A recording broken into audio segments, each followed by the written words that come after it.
आप सभी का फिर से स्वागत है अपने YouTube चैनल द ग्रेट पाठशाला में। जैसा कि आपने देखा ही होगा, हमने पिछली वीडियो में इकोनॉमिक्स के 10th क्लास के भारतीय अर्थव्यवस्था के क्षेत्रक चैप्टर को बस 7 मिनट में ख़त्म करा था।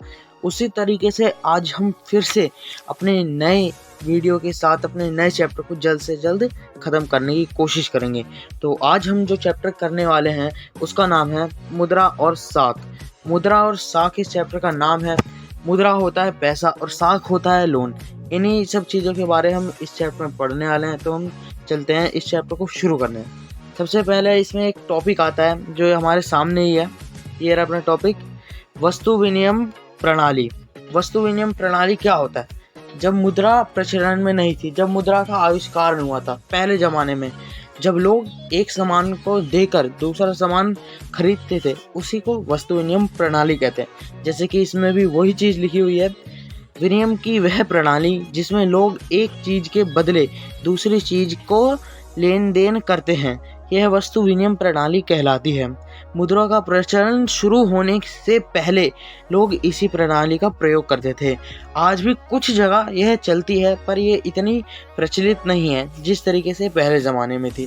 पर इसको करते समय ना एक परेशानी आती थी, हम उसी को पढ़ने जा रहे हैं अब। आवश्यकताओं का दोहरा संयोग इस परेशानी का नाम था। अब इसको समझने के लिए हम एक एग्जाम्पल लेते हैं। जैसे कि मुझे किसी से पेन खरीदना है और उस बंदे के पास गेहूं है, पर उसे गेहूं देके पेंसिल खरीदनी है। अब यहाँ पर एक परेशानी बन गई है।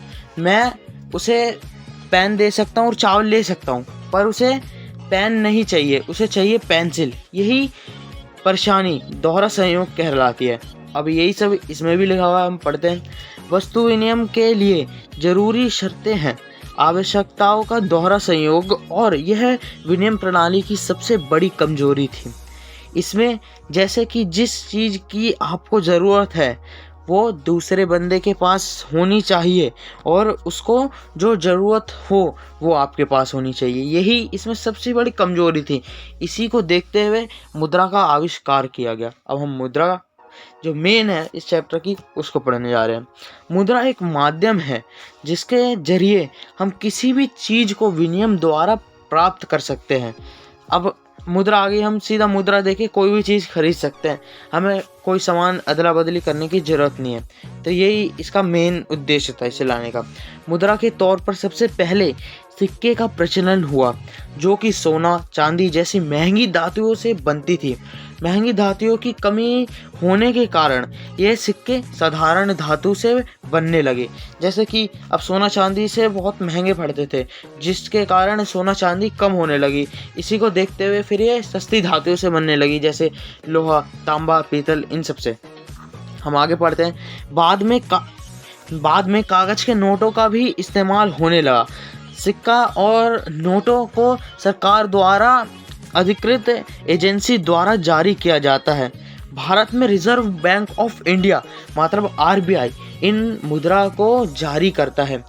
भारत के करेंसी नोट पर वाक्य लिखा होता है जो धारक को उस नोट पर लिखी राशि देने का वादा करता है।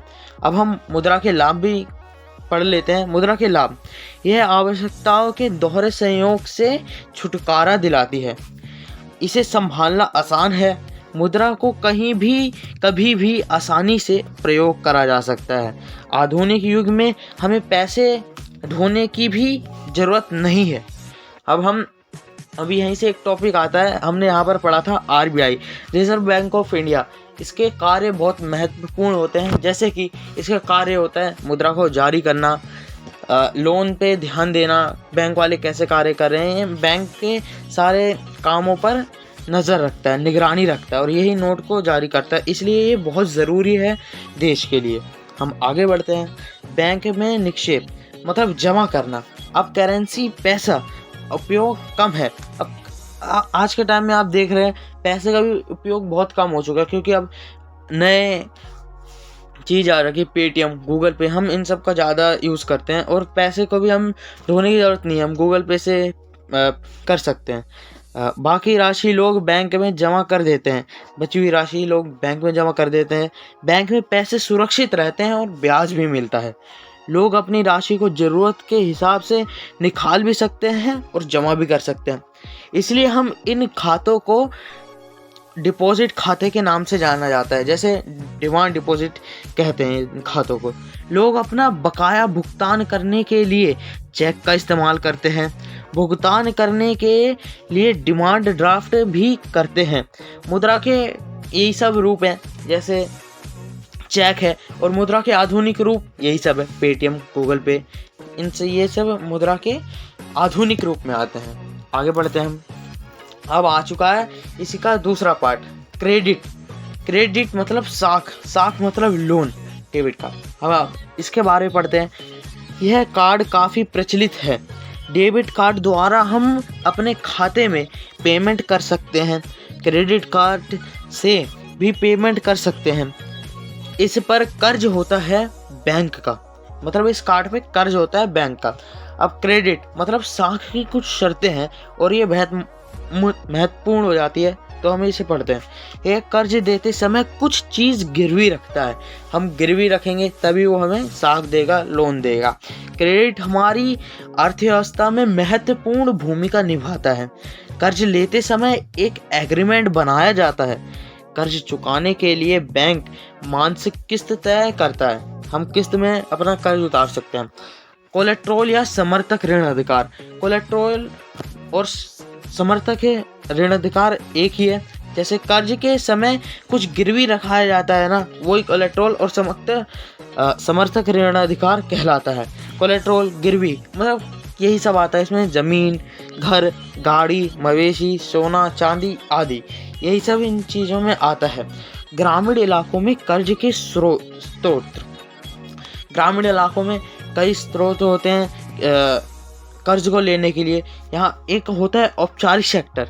औपचारिक सेक्टर में बैंक, कोऑपरेटर, सोसाइटी, इन सब का महत्व भूमिका है।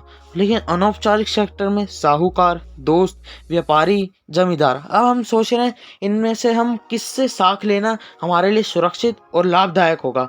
हमें अच्छा है हम लोन औपचारिक सेक्टर से ही लें, क्योंकि बैंक हमें सही ब्याज पे लोन देगा और हमें परेशान नहीं करेगा। और हम अगर अनौपचारिक सेक्टर से लें, साहूकार, दोस्त, ये ब्याज बहुत ज़्यादा लेते हैं और परेशान करते हैं। इसलिए हमें औपचारिक सेक्टर का यूज़ करना चाहिए। औपचारिक सेक्टर को रिजर्व बैंक द्वारा जारी नियमों का पालन करना पड़ता है, लेकिन अनौपचारिक में ऐसा कुछ नहीं होता, ये कुछ पालन नहीं करते। अनौपचारिक सेक्टर ब्याज भी ज़्यादा लेते हैं। अब यहीं से एक और नया टॉपिक है हमारे पास, self help group. Self help group इसे इंग्लिश में कहते हैं और हिंदी में कहते हैं स्वयं सहायता समूह। सेल्फ हेल्प ग्रुप अभी प्रचलन में आया है, मतलब ये अभी अभी आया है।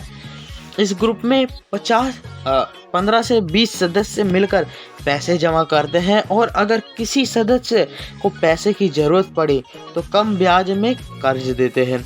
इस तरह के कर्ज सिस्टम को माइक्रो फाइनेंस कहते हैं। सबसे पहले बांग्लादेश में ग्रामीण बैंकों ने इसकी शुरुआत की। ग्रामीण बैंक के संस्थापक मोहम्मद यूनुस ने इसमें मदद की। इसने अनौपचारिक सेक्टर को कम कर दिया।